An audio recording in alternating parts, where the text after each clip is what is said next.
¿Qué tal? Muy buenas tardes, comunidades sin exigencia. Estamos aquí muy contentos de traerles un nuevo programa y hablando de la película que probablemente más se lo merece en lo que va del año, adelantando un poquito. ¿Cómo estás, mi querido Dan?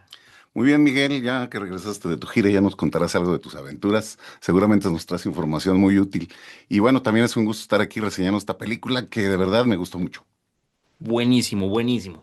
Como saben, antes de comenzar, quisiéramos leerles un poquito de lo que hay en cartelera disponible esta semana, pues acompañado de uno que otro comentario si es que alguna película ya la vimos, para que pues no se les acaben las opciones al momento de querer ir a la pantalla grande este fin de semana, ¿no? Aquí en San Luis Potosí nos encontramos en la Cineteca Alameda con varias opciones muy interesantes.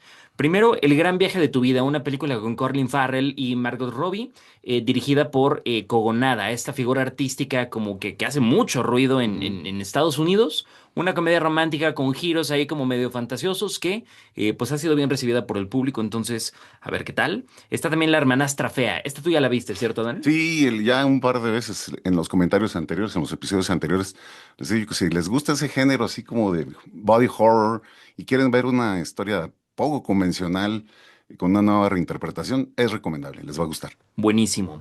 También tenemos una nueva película que adapta directamente un texto de Stephen King que se llama Camina o muere, que justamente es protagonizada por el hijo de Philip Seymour Hoffman, que es el protagonista de la anterior película de Paul Thomas Anderson, Licorice Pizza, pues siguiendo con esta carrera tan padre que está teniendo, ¿no? Y por último nos encontramos con una película mexicana llamada Un mexicano en la luna. Asimismo, en otros cines comerciales como Cinépolis o Cinemex. Nos encontramos con grandes películas como por ejemplo el reestreno de Hamilton, uno de de las obras de teatro musicales más importantes en la historia de la industria, con esta versión cinematográfica que se estrenó primero en Disney y ahora sí ya fue llevada a la pantalla grande, entonces es una excelente oportunidad para ver, de verdad, se los digo, una de las mejores obras de teatro de la historia. Tenemos también un estreno de una comedia romántica mexicana como de estas que tenemos muchas durante el año que se llama Desastre en Familia. Y ya para cerrar, nos encontramos con dos películas de animación bien interesantes. Número uno, Batman Azteca, hecha en gran parte por Anime Studios, un estudio de animación mexicano. Entonces, vale mucho la pena ver esta película. No sé si tú ya la pudiste revisar, Adam. Sí, y ¿Mm? bueno, desde el episodio pasado mencionó que ha generado muchas reacciones. Nuevamente, para quienes son muy puristas en la cuestión histórica, además van a encontrar muchas licencias históricas, muchas reinterpretaciones. Está interpretado como una propuesta original para tratar de ponerle atención a esta parte cultural, pero hay quienes se han escandalizado mucho porque Son los cambian españoles demasiadas sobre cosas. todo. Y no es nada más por hacer una figura de un Batman o Ujú. con criaturas míticas que incluso no existían aquí en la época prehispánica, que trajeron los españoles precisamente. Y además este enfoque como eh, de criticar demasiado la conquista y haciéndola como hispanofóbica, la han catalogado como tal. Yo creo que si tenemos la paciencia de tener esa apertura de ver la adaptación, no tendría por qué molestarnos tanto.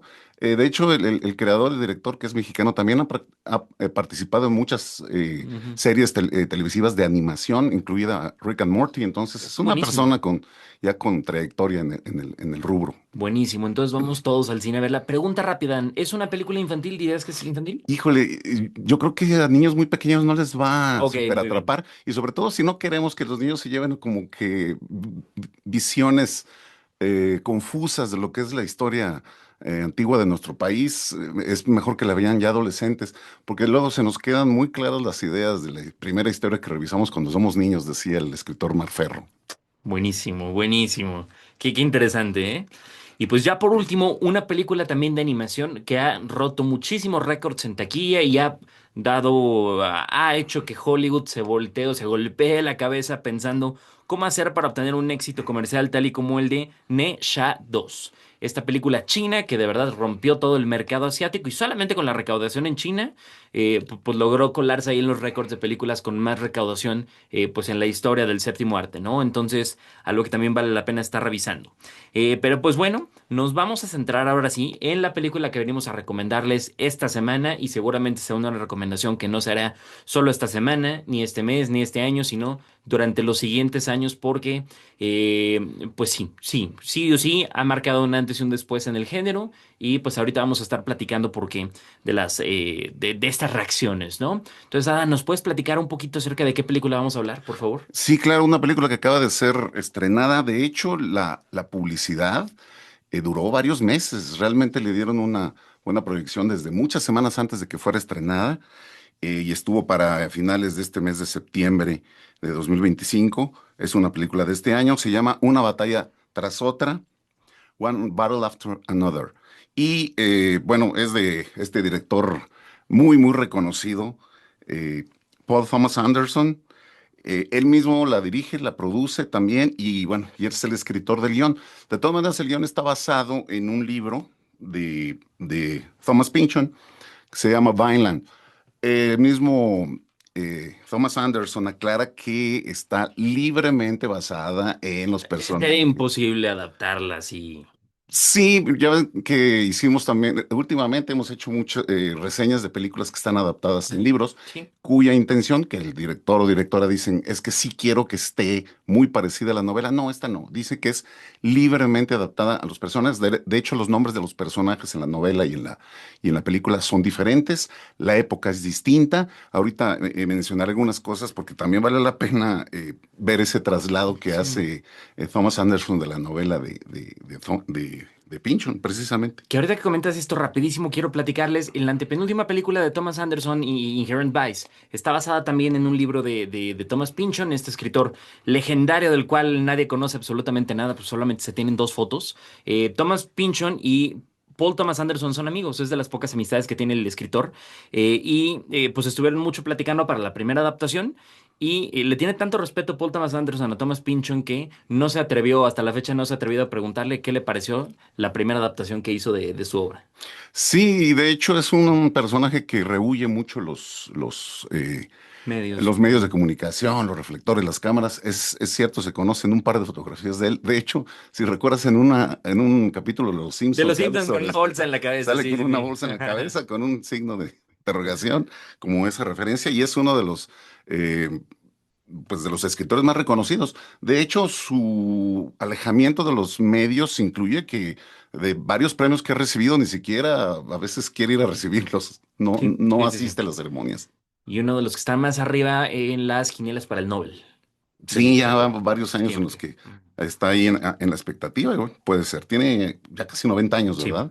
sí, sí, sí. Bueno, si le tocan vida sería buena noticia. Bueno, además la película está distribuida por Warner Brothers y está protagonizada por Leonardo DiCaprio, que hace el papel de Pat Calhoun.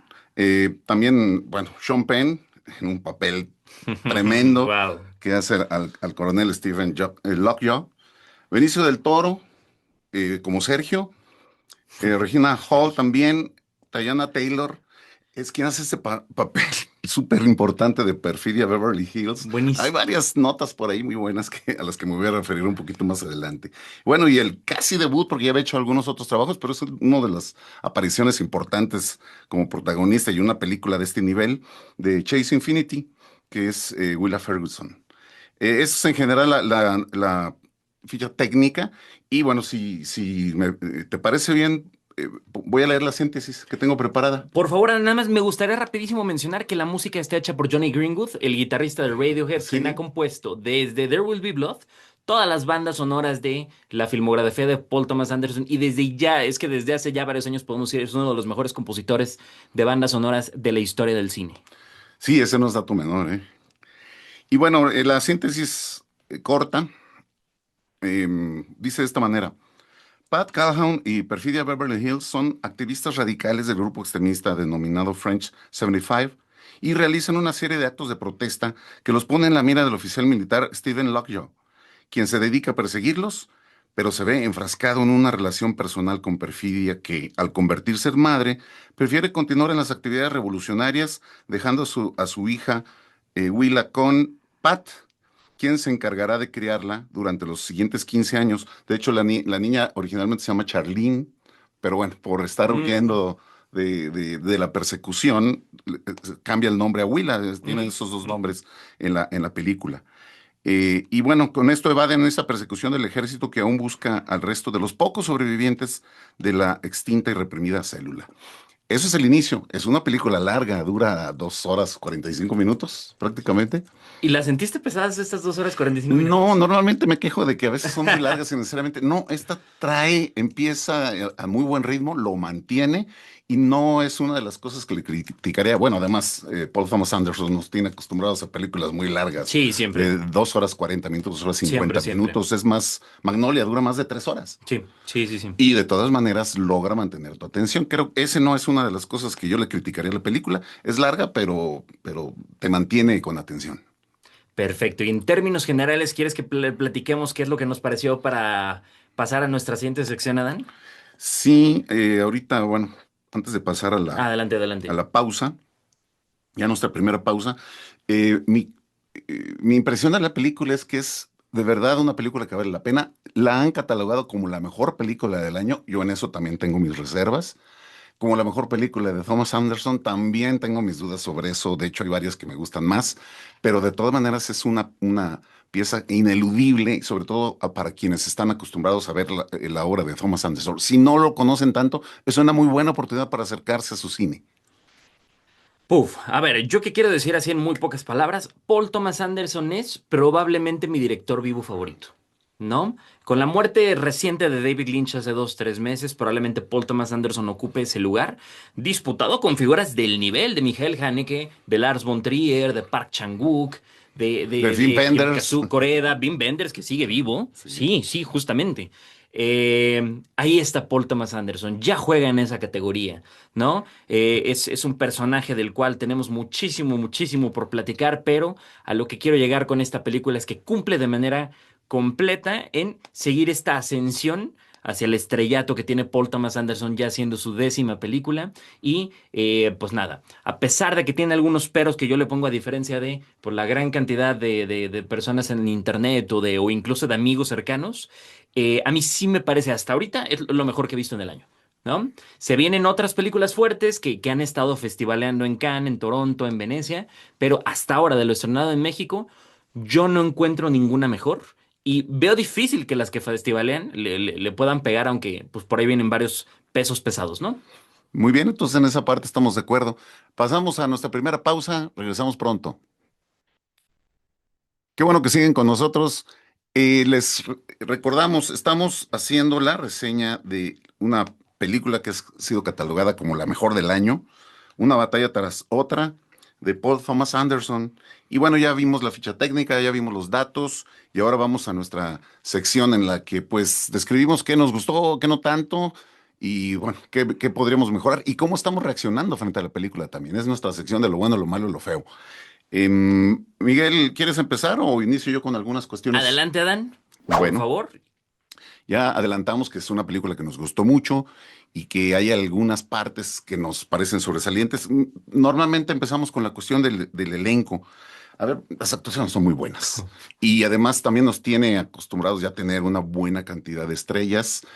Aquí son ya actores y actrices de gran renombre y así diciendo que todas son buenas, pero quiero destacar dos actuaciones específicas, la de Sean Penn Uf, sí. y la de Teyana Taylor, que hace el papel de Perfidia, que es que yo la había visto recientemente en una película que es el remake de una clásica para la gente que nos gusta el básquetbol, que se llama White Man Can't Jump. Ok. Hicieron un remake reciente de hace un par de años. Ella sale ahí y me parece que ahora esta es una película de otro nivel en la que muestra realmente que puede salir de esas peliculitas palomeras comerciales y puede hacer cosas muy, muy valiosas. Me parece que puede ser pues una revelación. Creo que va a haber varias nominaciones, No, no nada más definitivamente. No, como película, y premios, yo creo, y ¿eh? premios como actrices. Y bueno, y la de Sean Penn, desde luego, que es Guau. un personaje que se lleva todo. Y los demás pues, ya son actores y actrices de calidad. Aún así, creo que Sean Penn tiene una presencia que sobresale en la película. ¿Cómo ves eso tú, Miguel, No, de completamente de actuaciones? acuerdo, completamente de acuerdo. Y es que de estos actores que son Sean Penn, Leonardo DiCaprio y Benicio del Toro, ya tenemos papeles icónicos, pero estas actuaciones que acaban de entregarnos se van a colar en sus mejores actuaciones, las mejores actuaciones de su carrera, ahí empatadas con algunas otras que ya les han merecido Óscares, ¿no? La carrera de DiCaprio viene de The Revenant, viene de Érase una vez en Hollywood, viene de, bueno, Don't Look Up, que no es muy buena, otra que se me está olvidando que es espectacular también, y ahora corona con One Battle After Another, metiéndose en el terreno de la comedia.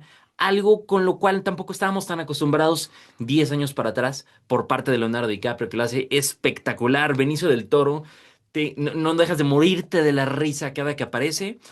También me fascinó la actuación de Teyana Taylor. Sí. Pero y por último, Chase Infinity, esta chava que hace el papel de una adolescente de 16 años. Es que está encaminada a convertirse en una superestrella. Es buenísimo el papel que hace, ¿no? Yo lo principal que quiero destacar de la película tiene que ver con la dirección. Ya Sí. hablamos al final de nuestra sección pasada como a mí me parece probablemente el mejor director de cine en activo del mundo entero. Vuelvo a repetir, me parece la mejor película de lo que va, de lo que se ha estrenado durante este año. Y la dirección de Paul Thomas Anderson es espectacular porque lo que hace sabe muy bien cómo combinar distintos elementos de los cuales hablaremos en específico, pero esta mezcla brutal de un ritmo súper frenético en donde todo el tiempo están pasando cosas y no te deja descansar, pero aún así no te hace sentir cansado porque estás tan entretenido con un virtuosismo técnico, no solamente en la fotografía, sino también en la banda sonora, en las actuaciones, en absolutamente todo, ¿no? La temática, las distintas temáticas que está tocando sobre la sociedad actual, es decir, la conjunción de todo puede parecer en papel un desastre, pero al momento en el cual lo ves cómo está dirigido, la sensación que te deja como espectador es espectacular. Sí, no, lo hace con maestría, de verdad. Cuida todos los detalles. También el riesgo de hacer una trama larga Sí, sí, sí.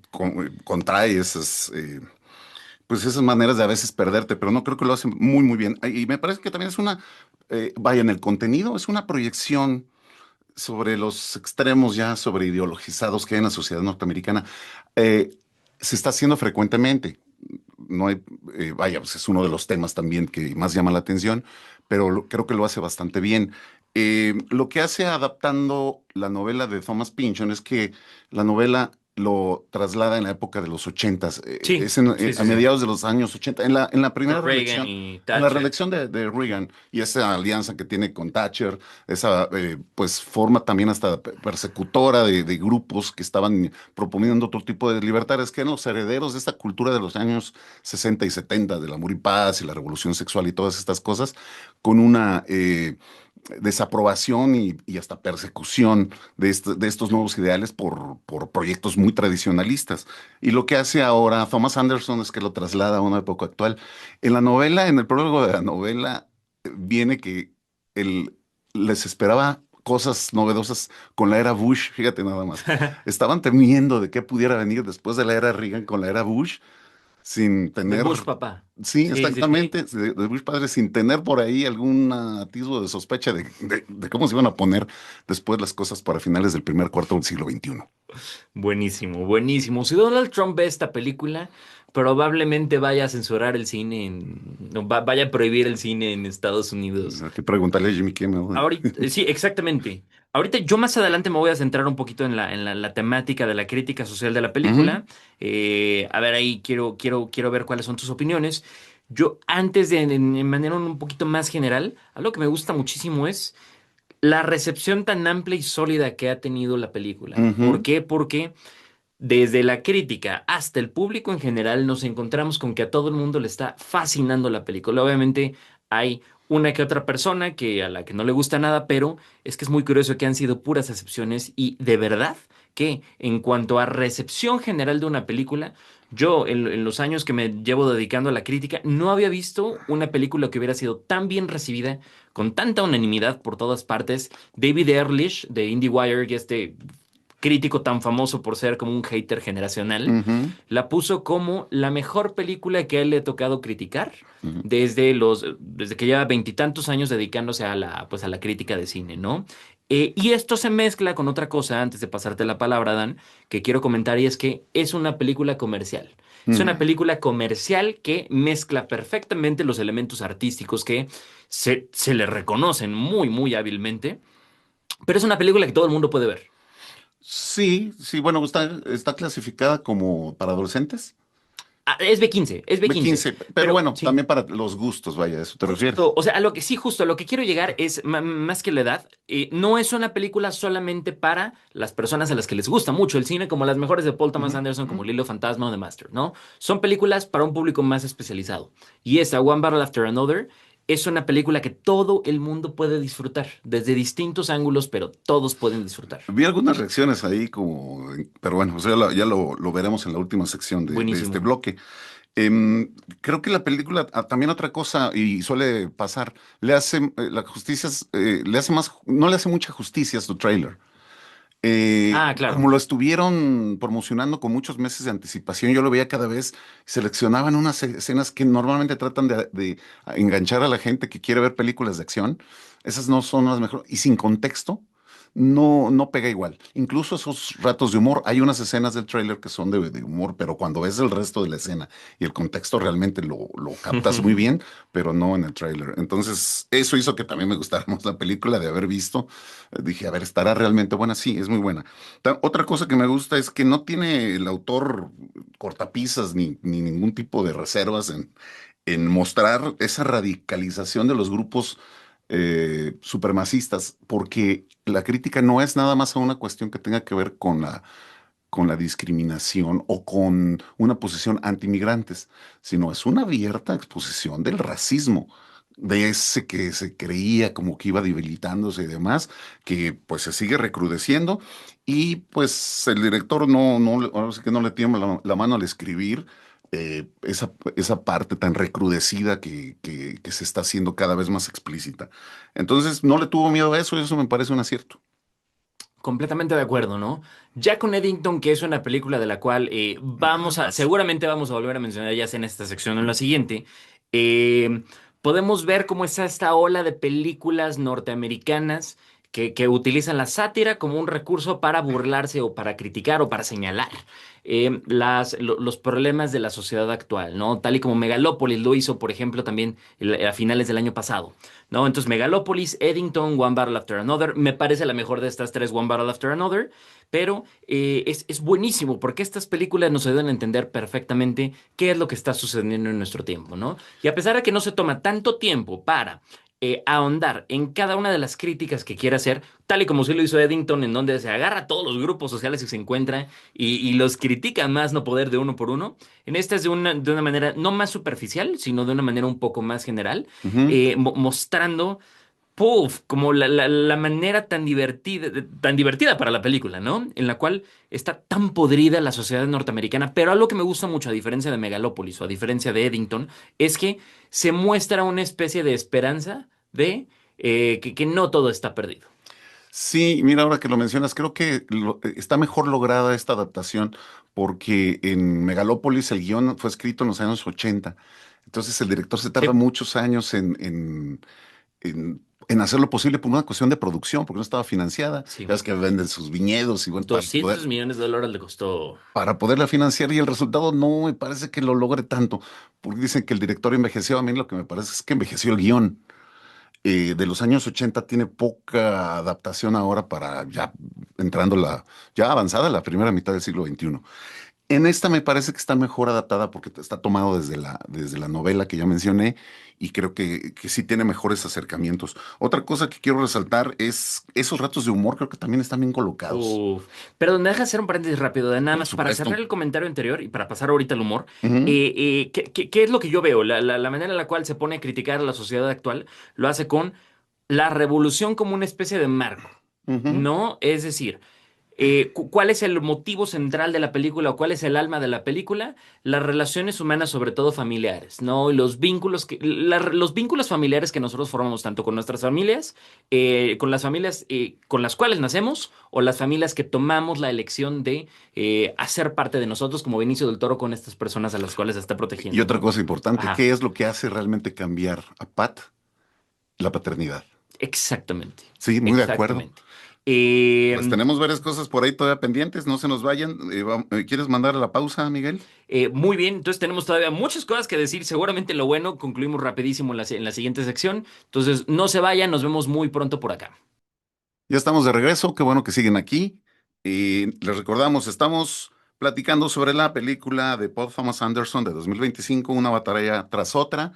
Hemos resaltado pues las actuaciones sobresalientes, varias cosas del contenido. Estamos en esta sección de lo bueno, seguimos hablando de lo bueno y seguiremos porque hay muchas cosas que Porque nos vale la gustaron. pena. Sí, tenemos una Sí, buena claro. colección de cosas buenas y muchas de esas son los detalles. Hace un rato mencionaba que la cuestión que también es una de de los hilos conductores en las películas de Anderson es un humor sutil.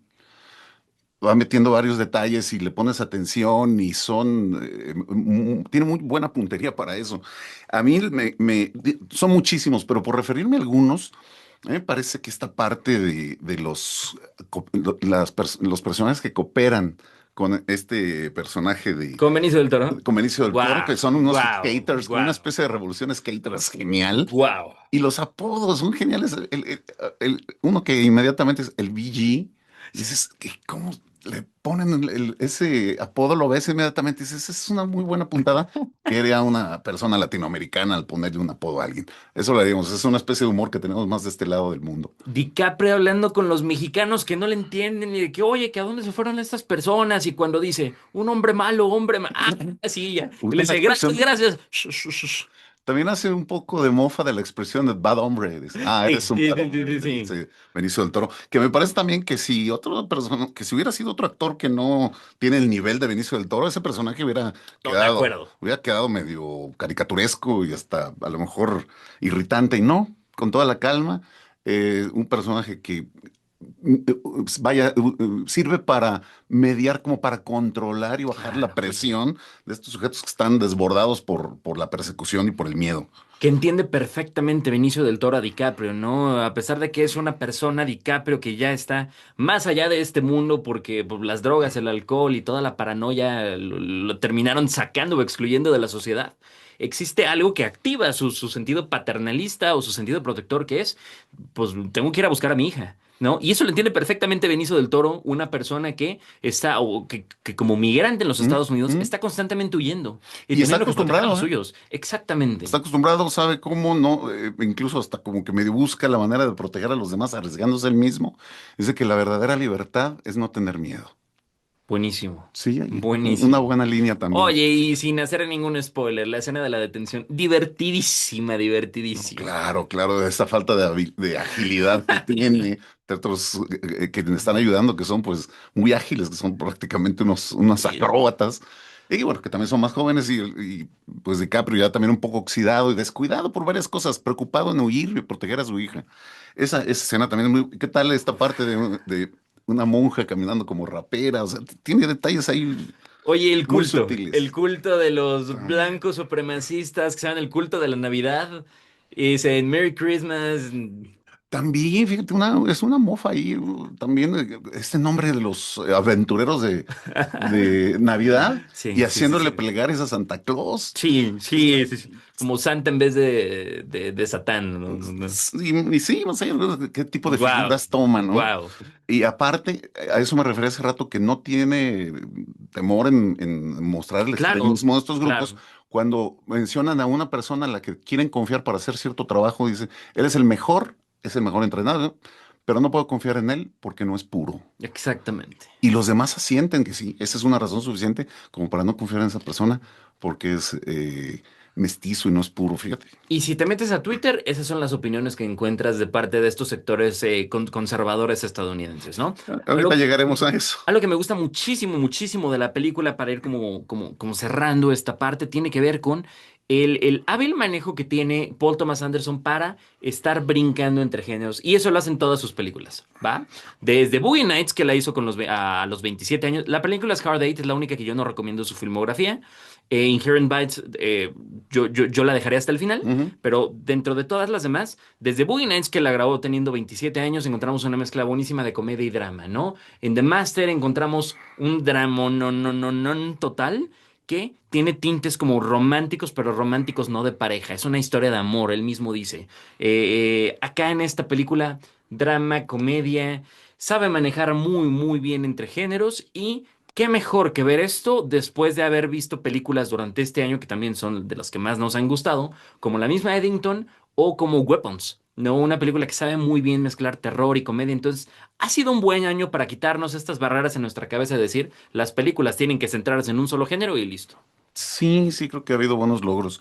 Y ahorita que mencionas esos detalles, igual tampoco sin hacer spoilers, pero pues es una película que también trae su carga de acción, lo vimos desde el tráiler. Sí, claro. Entonces, hace todas las películas de acción, o la gran mayoría, tienen sus escenas de persecución en vehículos.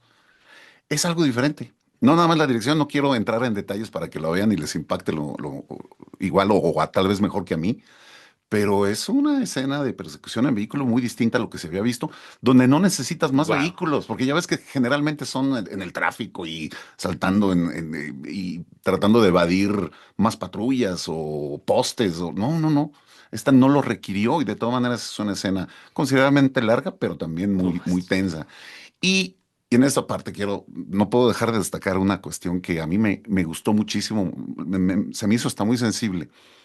El personaje de Perfidia relacionado con la música. En la novela original el personaje se llama Frenesí. Ujú, ujú. Creo que es un mejor nombre porque el frenesí está asociado con la energía, con la Adrenalina, fuerza, con no, la sí, sí, sí. adrenalina, con la Sí. furia, ¿no? Pero en cambio perfidia está asociado con la traición, Ah, cosa que no tiene la mira, qué novela. interesante, sí. Sí, Y sí, lo sí. que quiero destacar es que eligen en una escena muy bien puesta la canción clásica, bolero mexicano de Perfidia, que es una de las canciones más conocidas en el mundo del chiapaneco Alberto Domínguez, que curiosamente tiene otra canción que también es probablemente una de las más famosas, entre las dos son las canciones más famosas, que se llama Frenesí, Ah, mira. también. Y la ponen en un momento muy adecuado y además eligen una de mis versiones favoritas, la de Los Panchos. Sí, sí, sí, sí, No, sí, no, no, sí. queda Sí, de los muy, muy bien Panchos. colocada. Y bueno, eso también tiene que ver con una apreciación personal para ese tipo de Buenísimo. música mexicana que tenemos acá.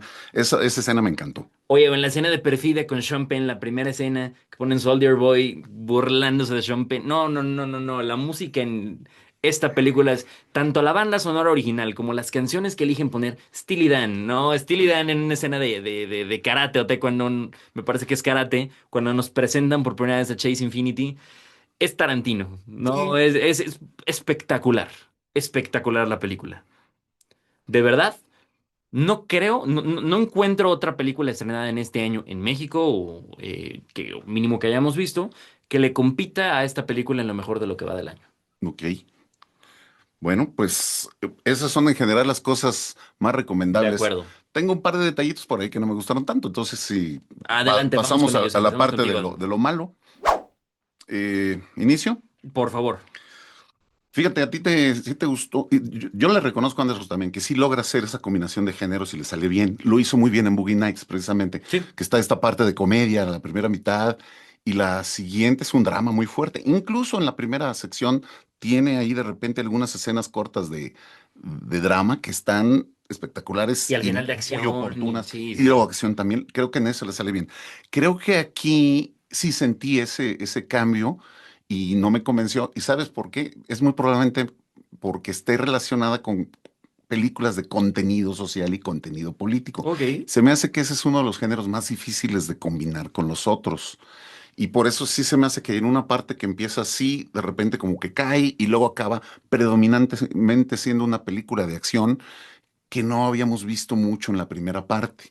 Eso me parece que como que decae un poco. Esa es una de las cosas que no me encantó. ¿Tú viste Perfecto, algo? entiendo perfectamente. Y es decir, a mí no me pareció, yo no tuve esa misma sensación, pero entiendo por qué la tuviste, Ujú, ¿no? Sí, sí, sí, sí. A ver, hay algunas cosillas que no me gustan. Para empezar, voy a intentar decirlo obviamente sin caer en spoilers, ¿no? Entonces tengo que ser cuidadoso con las palabras. ujú, La película cierra con una conexión, haciéndonos querer, queriendo hacernos sentir una conexión emocional entre ciertos personajes, ¿no? Así termina la película. Pero yo no siento que ese vínculo emocional entre los dos personajes se haya desarrollado de manera correcta durante toda la película, ¿no? Entonces, al momento en el cual llega como este punch emocional de la escena final, que es muy bonita y claro que conmueve, no me parece que se haya desarrollado lo suficiente como para sentir lo que la escena te quiere transmitir. Porque ahí está puesto todo, está toda la puesta en escena con la música incluida para ser un final para llorar y para Ujú. sentir muchísimo. Y a mí no me provocó ese efecto por lo mismo. No sé si a ti te pasó algo similar. Y es que con el final que nos dejó en Magnolia, O en There Will Be Blood o The también. Master. Y sí está Uf, acostumbrado a finales muy, muy fuertes y muy muy contundentes. estridente, Y sí. ese sí, sí quedó un poco así más plano. Sí, sí, en eso estoy de acuerdo contigo también. Hay algo que no es, vaya que yo diría, podría haberse hecho de manera diferente, sí. Y sí es cosa de la dirección y de los detalles. Le había puesto mucha atención a los detalles. Em, no hay un personaje protagonista definido. En Ujú. la novela tampoco trata de dejarlo así, con varios personajes en momentos. El personaje de el equivalente a Pearl en la película es Willa, Ujú, ujú. en la novela es Pearl. Conoce a su madre a partir de las cartas que dejó y Mm, testimonios de los amigos revolucionarios también. Eh, Acá no, acá inicia desde antes de que naciera y cosas así. Entonces esos flashbacks los hace diferentes. Y eso hace que los personajes, si bien la intención es no meter a ninguno como protagonista claro, ahí es donde agarra más fuerza el villano. Y ujú. está pues se ve mucho mejor tanto en el diseño del personaje como desde luego la actuación de Sean Penn y como que se los lleva a los demás, me parece. Completamente de acuerdo. Sí, sí, en eso estoy de acuerdo. Es decir, los personajes principales no necesariamente son los que más brillan. ¿Tiene algo de malo? Pues no, No. no necesariamente, pero es curioso y vale la pena Corre mencionarlo. el riesgo de que simpatices más con el villano. Digo que es Claro, un villano difícil de aceptar, ¿verdad? es histórico su papel. Tenemos todavía varias cosas buenas y algunos detallitos por comentar. No nos tardamos, no se despeguen, aquí seguimos. Estamos aquí de vuelta con ustedes, amigos y amigas de Sin Exigencia, su programa de cine. Entonces, como ya dijimos, estamos platicando de la película One Battle After Another, la cual yo de manera personal catalogo como lo mejor que se ha estrenado en cines en lo que va del año aquí en México, ¿no? Y pues bueno, estamos pasando ya en esta última sección, rapidísimo concluimos con las cosas que no nos gustaron para hablar de lo feo que rodea la película, ¿no? ¿Qué otras cosas no me gustan? Hay un detallito que a mí me descolocó por completo y es Ujú, que en la escena de la persecución, ujú, que es como que sin ningún ánimo de spoiler, hay una escena de la persecución que ya comentó Adán que es histórica. Cuando se habla de escenas de persecuciones en películas, se va a recordar esta de aquí de la cual estamos hablando. Es que Leonardo DiCaprio llega a donde tiene que llegar mucho más rápido de lo que la lógica diría. ujú, Entonces, el momento en el que yo estaba viendo eso me descolocó por completo, me desconectó un poquito como de este pacto ficcional, así como los motivos de Sean Penn. Sean Penn es el villano de la película, ¿no? Entonces, los motivos personales que tiene Sean Penn para actuar de la manera en la que actúa, yo no sé. Me descolocó un poco como de la realidad, el decir, de verdad, por más lejos que alguien esté dispuesto a llegar, el crear una guerra civil casi casi por conseguir un objetivo personal, guión o diagonal familiar, no me pareció como del todo creíble con la sucesión de hechos de la historia, pero dejando de fuera esos detallitos muy mínimos, la experiencia de ver la película es una cosa alucinante. Y ya por último, a diferencia de Megalópolis o de Eddington, en Megalópolis, por la manera tan...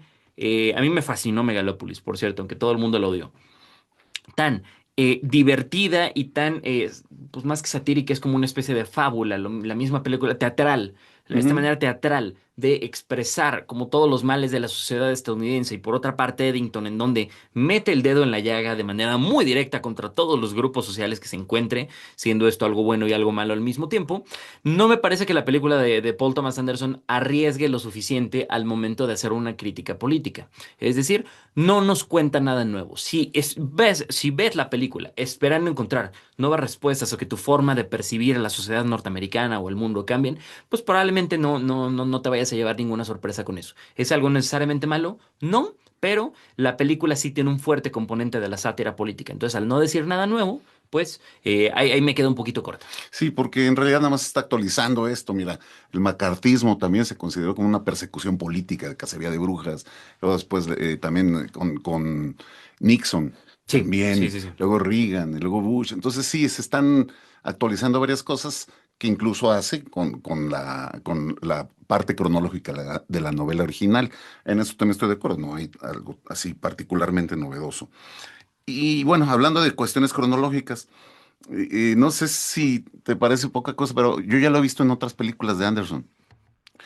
Cuando pasa el tiempo, pasa un lapso de 15 años y no cambia nada los personajes Sí, físicamente. sí, sí, Físicamente sí, no sí, sí. cambiaron nada y como que si ahora se les habría notado más a Sean Penn, Sobre todo a Sean Penn no se le nota no, nada. y el otro No, a tampoco, no cambió DiCaprio, pues mínimo la dos, barba, tres pero cositas. sí, sí, sí, sí. Pero algo así había hecho también en There Will Be Blood, porque pasan también Exactamente. 15 años aproximadamente, no cambia nada la persona, o sea, la caracterización, pues, De el Daniel mismo Lewis, Paul sí. Dano, Paul De Dano Paul Dano tampoco, claro. no Claro, claro. cambian. De nadie. Entonces, no sé si Solo del niño. deliberadamente lo haga, pero pues sí, sí se nota. Además, bueno, esta cuestión también sobre la edad de la actriz.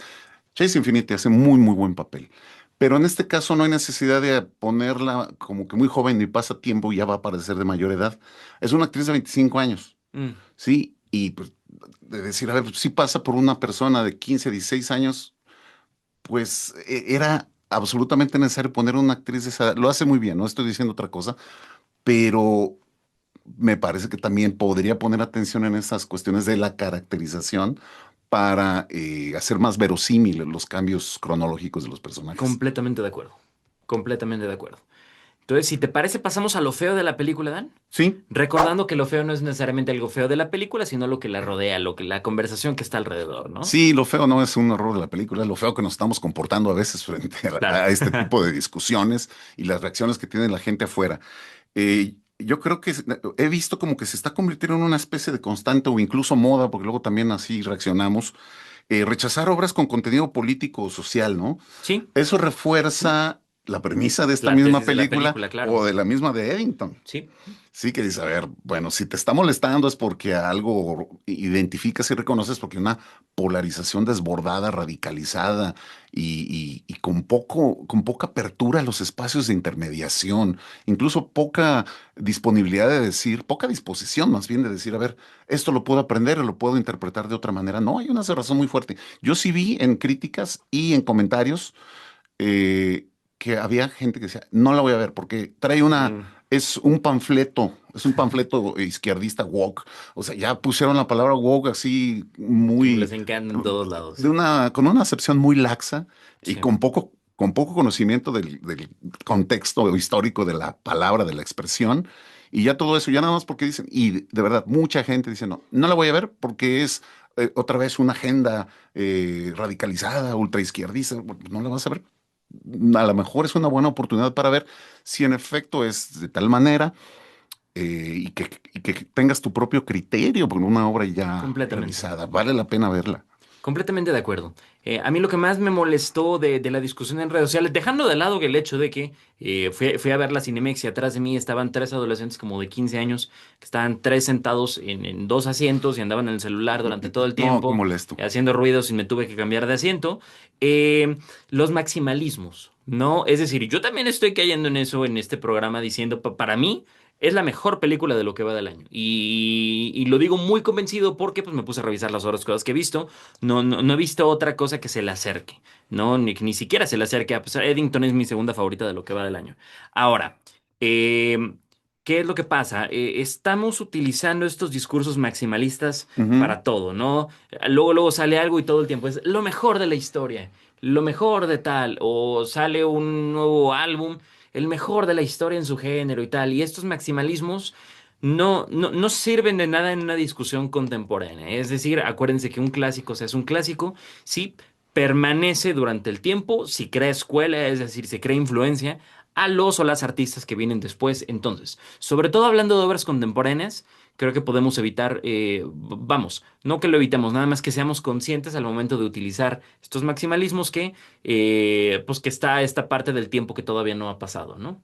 Sí, además, como decíamos hace rato, si no conoces muy bien la obra de este director y es así de recomendable y tiene muy buenas críticas, es porque pues tiene cierto grado de calidad. Y la mejor oportunidad para formarnos ese criterio es ver no nada más esta película, sino varias otras. Es una buena invitación a ver las demás películas de Anderson. Yo digo, esta es es muy buena película. Aún así no me parece la mejor De de acuerdo. Paul No, Thomas yo no la pongo ahí Anderson. hasta arriba. Eso quiere decir que hay mucho por ver. Entonces, es feo negarse siquiera a darnos la oportunidad de decir, a ver, lo voy a ver, porque alguien por ahí escribió o dijo que es un panfleto radicalizado. Hay que verla. Y ya después, a partir de eso, nos formaremos nuestro propio criterio. Y por supuesto que haber una gran cantidad de películas adicionales para tener ese mejor criterio de selección. Es la mejor Exactamente. manera de entenderlas más, viendo más. Exactamente. Y rapidísimo, mi comentario lo saqué. ¿Por qué? Porque en muchísimos lugares de internet se van a encontrar gente diciendo que es no solo la mejor película del año, sino de la década y también del siglo. ¿No? Entonces, de verdad, de mucha gente. Hay un podcast muy importante en Estados Unidos, no recuerdo el nombre ahorita, que lo pusieron como la mejor película del siglo. Entonces, Bueno. para ahí va, por ahí va mi comentario, ¿no? Ya por último, para cerrar, como lo tenemos acostumbrado en nuestro programa, vamos con las recomendaciones, porque vamos a estar hablando también de Paul Thomas Anderson. Adán, ¿tú qué película nos recomiendas del director? Pues hay una película de 2007 que es una de las que más llama la atención. Ya la mencioné hace rato. There Will Be Blood fue traducida aquí en América Latina como Petróleo Sangriento y en España como Pozos de Pozos de Ambición. ambición. Y bueno, esa misma expresión de pozos de ambición te dice varias cosas. A veces la traducción imprecisa es un poco de spoiler. Se centra en la historia del descubrimiento de pozos petroleros, o sea, la última parte del siglo XIX e inicios del siglo XX, cómo empiezan a crearse estos emporios y petroleros y que empiezan a generar una riqueza inconmensurable y enriquecer a unas cuantas personas. Esa es una de las partes que sigue en la cinematografía de Thomas Anderson, esa crítica eh, social, pero también a esas élites que empiezan a acaparar. Es esa parte de la especulación y desde luego, pues sin mucha consideración por los recursos humanos que había en la época, Completamente. cuando todavía no estaba extendida esta idea. Digo, por supuesto que ya había mucha literatura y muchos textos sobre las cuestiones de los derechos sociales y demás, pero no estaba tan extendido ni tan apropiado como lo está ahora. Y bueno, les dije, es de 2007. La protagonizan Daniel Day-Lewis y Paul Dano, que hace un papel excepcional. A mí me parece que Paul Dano es un gran actor. Y esto es uno de sus papeles que hace cuando está más joven. De verdad, Sí. no se achica frente a una No, a Daniel figura. Day-Lewis, que ganó Oscar a Mejor Actor. En esa película gana uno de sus 3 Óscares a Sí. mejor actor.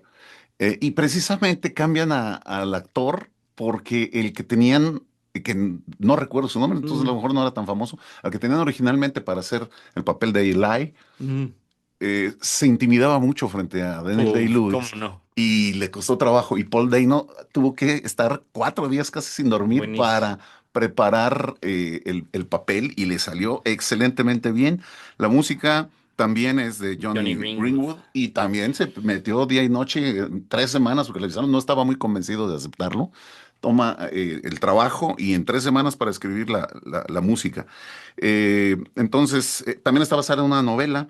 La novela se llama Petróleo de Upton Sinclair, pero bueno, con las respectivas adaptaciones a las que nos tiene acostumbrados Paul Thomas Anderson. Es una recomendación de verdad buenísima, no se la pueden perder. Bueno, es un buen acercamiento a su cine.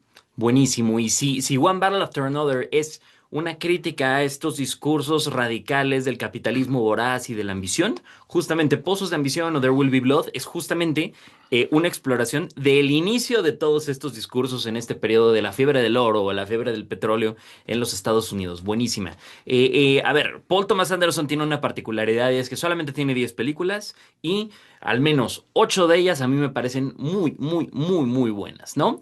One Battle After Another me gustó muchísimo, yo le pongo 4 estrellas y media de 5 y aún así no la pongo como en el primer tier de sus mejores películas, que me parece. Sus tres mejores son, desde mi opinión, There Will Be Blood, The Master y El Hilo Fantasma, de la cual voy a hablar de manera un poquito más detenida ahorita. Y en un segundo tier ya pondría One Battle After Another, Punch Drunk Love, Magnolia o Licorice Pizza. Películas que todas son un 9 o un 9.5 sobre 10. Entonces, sí, de verdad, vean la obra de este director que solamente tiene 55 años, que creo que es lo más sorprendente, ¿no?